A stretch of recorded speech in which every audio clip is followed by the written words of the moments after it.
I don't need to be rescued, I declared, shoving my spell phone back in my pocket. With a few pulls of levers, I popped open Bessie's hood and stared at the engine block. It could be the oil, although I had no idea where the dipstick was located. Or it could be the radiator. At least I thought truck engines had radiators. I shrieked with impatient frustration as I slammed the hood shut. What options did I have? To call on my boyfriend, who would drag himself out of his bed and help out of loyalty, despite his predilection to sleep in.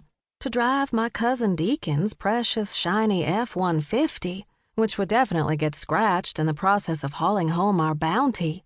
Or to give up on going to the flea market altogether, even though my entire being buzzed with impending good fortune in our search for bargains. I climbed back inside the cab and slumped into the front seat. Leaning forward, I gripped the steering wheel and begged. Bessie, sugar, you and me, we're just two girls who want to get the job done. Let's help each other out. I tried turning the key again, and she sputtered and shook, but still didn't come to life. I smacked my hand on the wheel and pointed at her. You know, Uncle Joe's been talking about getting a brand new van, saying how he's going to give up using a truck. Talking about the scrap yard. You don't want that, do you? I threatened. The turn of the key produced nothing but silence. Oh, it's like that? With my will, I drew upon my internal magic and let it flow through me. Tingles stretched down my arms toward my fingers. Listen here, Bess. I can give you a jump start with my powers, but you should know I'm an elemental fire witch. I could end up setting you ablaze, I warned. With one more try, the engine coughed and rumbled. Closing my eyes, I attempted a little of my magic, willing it down through the wheel, into the rusting metal, and under the hood. Imagining a tiny spark, I released my intent and let go. Old Bessie shuddered underneath my behind and roared to life. I opened one eye to make sure smoke wasn't billowing out from under the hood. Good girl. Next time, if you just work right off the bat, I won't have to risk your life. Pulling up in front of the storage barn, I honked the horn. Uncle Joe emerged carrying an armload of neatly tied ropes. Buddy, our resident outdoor cat, trotted behind him with his tail high in the air. My uncle threw the ropes onto the truck bed and did his best to hoist himself up. The cat jumped in with no problems, clawing and chewing on the ropes with his claws until my uncle fussed at him.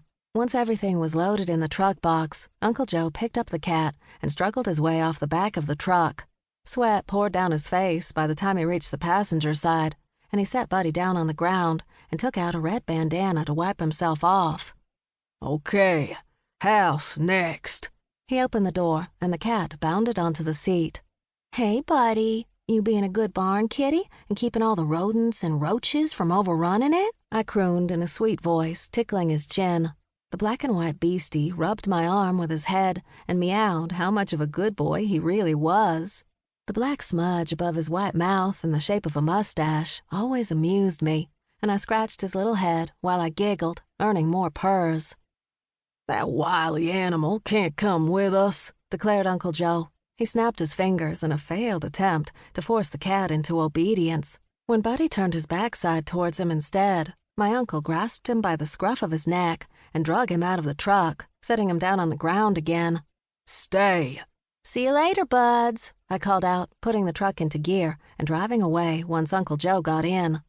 The vehicle trundled down the dirt road toward the family home until I slammed on the brakes, causing both of us to lurch forward. A big black hog with a few white spots and pink tips to his ears, snout, and hooves stood in the way. Bessie's horn blared at the animal. It cocked its bulging head in our direction and snorted. Come on, Deacon. I slammed my hand on the horn a few more times. Move out of the way. The hog snuffled the ground, searching for something to munch on and expressing its unwillingness to budge. Go move him. He's your son, I commanded my uncle. Which means he's gonna listen to me? Fat chance. You go. Time's a-wasting. Uncle Joe dipped his head in the direction of the pig, darting his eyes away to hide the sadness in them. I threw the truck in park and got out, grumbling the whole way. When I stood in front of the enormous